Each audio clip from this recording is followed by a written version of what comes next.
So probability distributions that we've got here, we're going to do three things within this chapter. The first one is just talking about general probability distributions. This is what we're going to spend today's lesson on. Then we're going to look at something called the binomial distribution. You've obviously heard of binomial before when we did binomial expansion. And then we're going to do cumulative binomial probabilities, which will make a lot more sense when we get to it. Okay? So we're going to look at the general probability distributions today. So I've said here that you're already familiar with the concept of a variable in statistics. And the variable in statistics is a collection of values. For example, the variable could be the favorite color of the students that are in the room.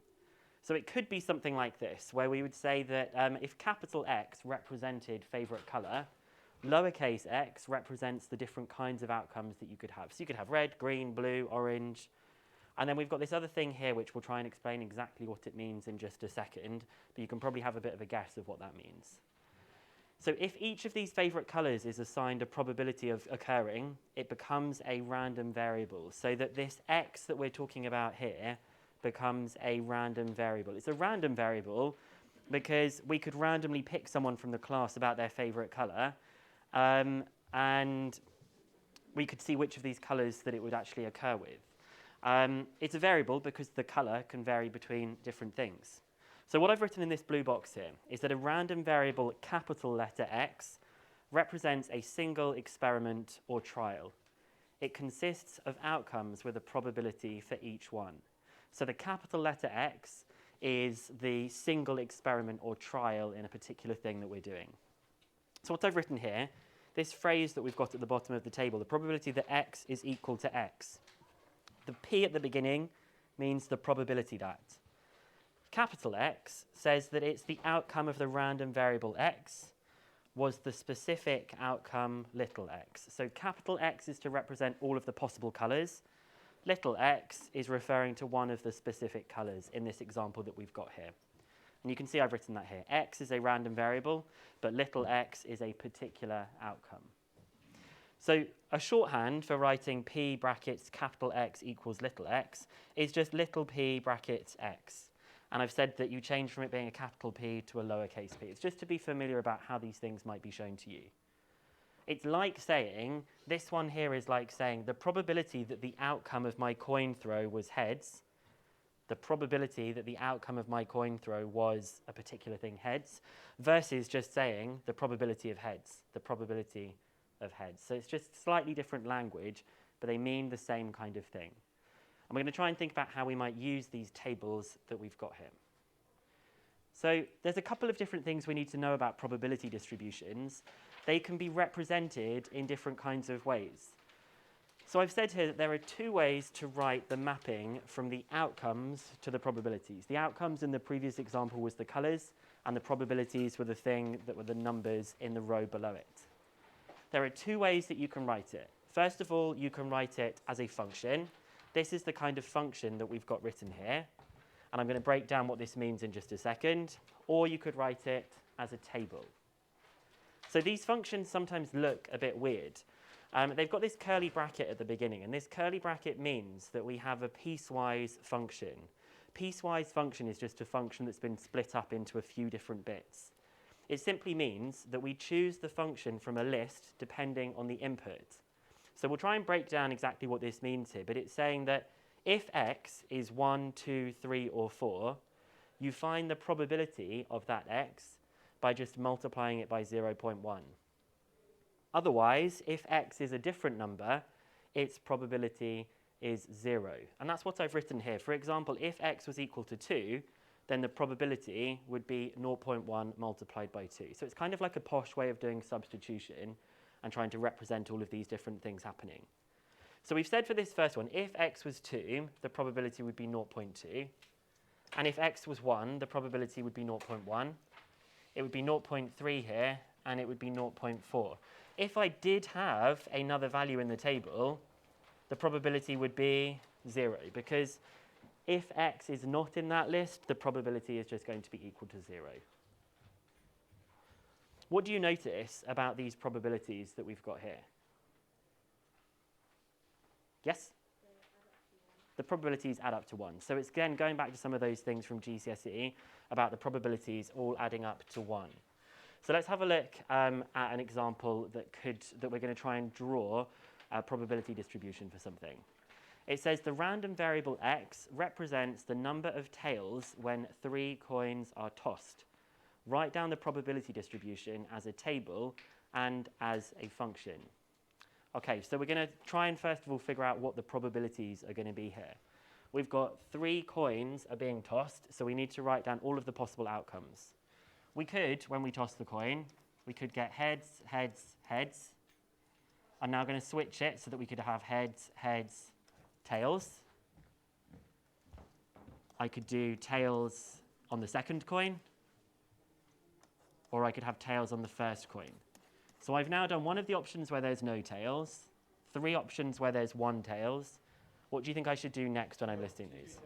I should do them with 2 tails. So if I'm doing with 2 tails, I could have heads, tails, tails. Another one? Tails, tails, head. Or tails, head, tails. There's one more option that I could have here. All tails, okay? I think that is all of the possible outcomes that I could have when flipping 3 coins. And now we're going to try and find out what the probabilities are that we can have that go with these. So remember it's saying that the random variable x represent the number of tails when 3 are tossed. So here we have 0 tails. These ones, we have 1 tail. Yep, write these down, please. And we have 2 tails, and then we have 3 tails on the bottom one. So we just want to find out what's the probability of these things happening. Well, there's a few different ways you could think about this. I'm going to go in with just the most simplistic one. How many possible combos of outcomes do we have in total? How many different options of results do I have here? 8. I have 8 different options, each one equally likely to happen. So I know that my probabilities, each one of them is going to represent an 8th. So for my outcomes, I could either have 0 tails, 1 tail, 2 tails, or 3 tails. And now I'm going to be able to draw my probability table.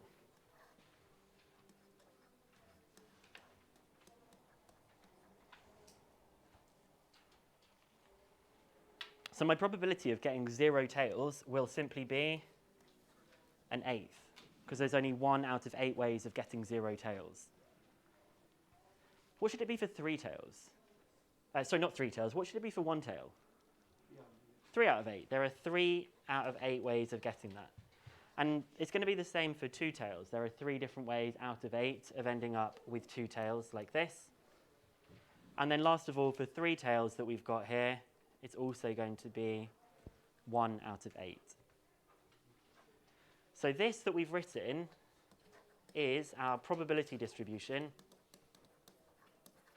as a table.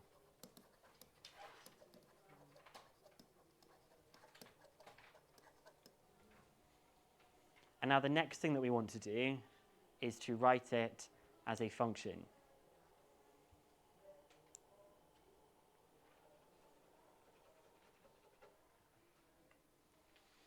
So as a function, you can either say the probability that x equals x like this at the beginning, or you can do little p with an x, whichever one you want to use. I'm going to use the one at the bottom, but either of them are fine. And then we're going to write out the different options with this curly bracket. How many different options do you think I should offer for this, for the different results? Pardon? 2. I actually think we should have more than 2. I think we should have 3. I think we should offer, one of the options should be an 8th, another option should be 3/8, and the last one should be 0. So it's going to be 1/8, and this is for when x is 0 or 3. It's going to be 3/8 when x is 1 or 2. And it's going to be 0 otherwise.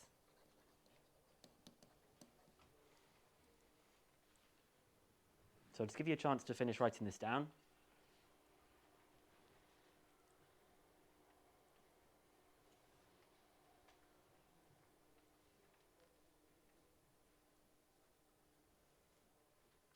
Now, it's very rare that they would ask you to ever write one of these kinds of things out yourself, okay? But it's just about trying to understand the topic right from the beginning, really understanding all different aspects of it that we've got there.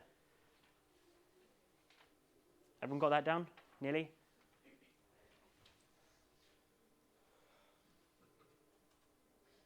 Which one do you think is perhaps a bit easier to read? The table or the function? The table. I think the table. I think the table is probably the best way of us doing this. But the thing that can often be seen as good about this one is it can be quite condensed. It takes up less space.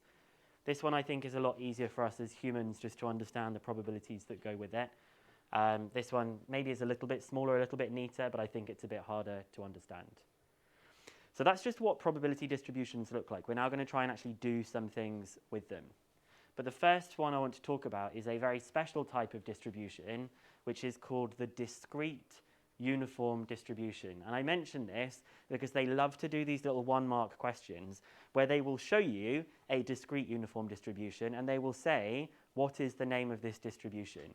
So I'm just wanting to mention it now. This is called the discrete uniform distribution. We're going to say why it's called that. We're also going to say what it looks like. So this is an example. Rolling a dice is an example of a discrete uniform distribution. And I've represented the probability distribution graphically here. This is the third way you can represent it, not just in a table or as a piecewise function. You can also represent it on a graph where the height of these lines here are representing the probability of it occurring. So the outcome is along the bottom. You can get the numbers 1 to 6 on the dice. The probability for all of those dice is just going to be a sixth. That's why they're all just at the same height. So that's kind of explaining the word uniform about this, because clearly all of them have the same probability. The second thing is the fact that it's discrete. Well, we know what discrete means. We mean that discrete just has set values that it can take. There is a continuous uniform distribution, but that's in further statistics. That's not something that's in normal statistics, okay?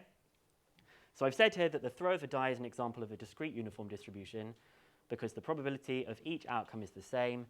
And very clearly, we can just fill in our table here that the results of all of these things are a sixth.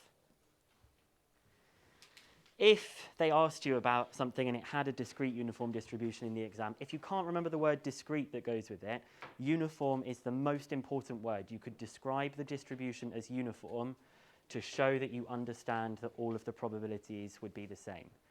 And I think in GCSE, lots of things do have a uniform distribution. You know, most probabilities you'd look at have an equal chance of being selected. And now we're going to start doing things that get a little bit more interesting and a bit more sophisticated. So we need to be able to do some things with these distributions. And first of all, it's the fact that probabilities add to 1. So I've got this example that we're going to do here. We're going to do a few different skills, and then you're going to do lots of practice for the lesson. This says that a discrete random variable x has the probability function. The probability that the random variable is equal to x is equal to this kind of strange thing that we've got over here. It applies for this one when x is -1, 0, 1, and 2, and it's 0 otherwise. So what do you think I should do to try and find out these probabilities here, given that I've been told this probability function that I have? What should I do to try and find out what k is equal to? Good. I'm going to substitute each one of these x values into this thing here to find out what the probabilities will be. So when I substitute -1 into this, I would have 1 minus -1 squared, which is 4. So that's going to be 4k is the probability for -1. I've got 0 now for x. So when I substitute 0 in, I would have 1 minus 0 squared, which is 1. So that's just going to be k. What would the next one be? 0, because you have 1 minus 1. And what would the next one be? 1. It would be 1. This bit is 1 minus 2, so that's -1 squared. So it's actually just going to be k that we've got here. So the first thing we did is establish what are the probabilities that go in this distribution table. But now I want to show that k is equal to a sixth. Well, You add them all up and they're equal to 1. good. We're going to add them all up because clearly when these all add up, this has to be equal to 1 because these are the only options that you can have as the outcomes here. So we end up with that 6k is equal to 1, and so k is equal to a sixth. So that's one of the things you need to do. It's, again, it feels pretty familiar from GCSE that when you see these tables, you have seen these tables before at GCSE. One of the skills is we know all of the probabilities can add up to 1. So I'll give you just a quick chance to finish writing that all down so that you've got why k adds up to that.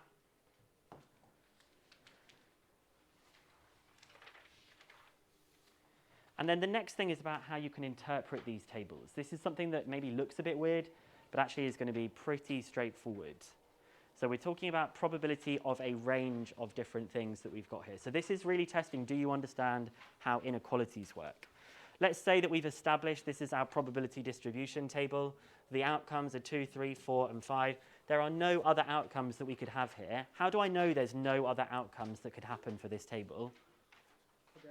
Good, the probabilities add up to 1. So even if I had something over here that was 6, I know it would have to have a probability of 0 because they already add up to 1.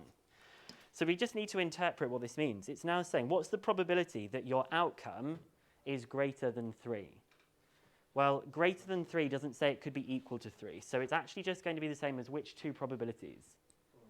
The 4 and the 5. The probability of it being greater than 3 is the same as it being equal to 4 and equal to 5.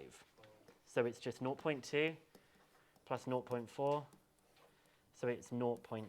So there's a 60% chance, whatever this variable is that we're talking about, there's a 60% chance that our variable will be greater than 3.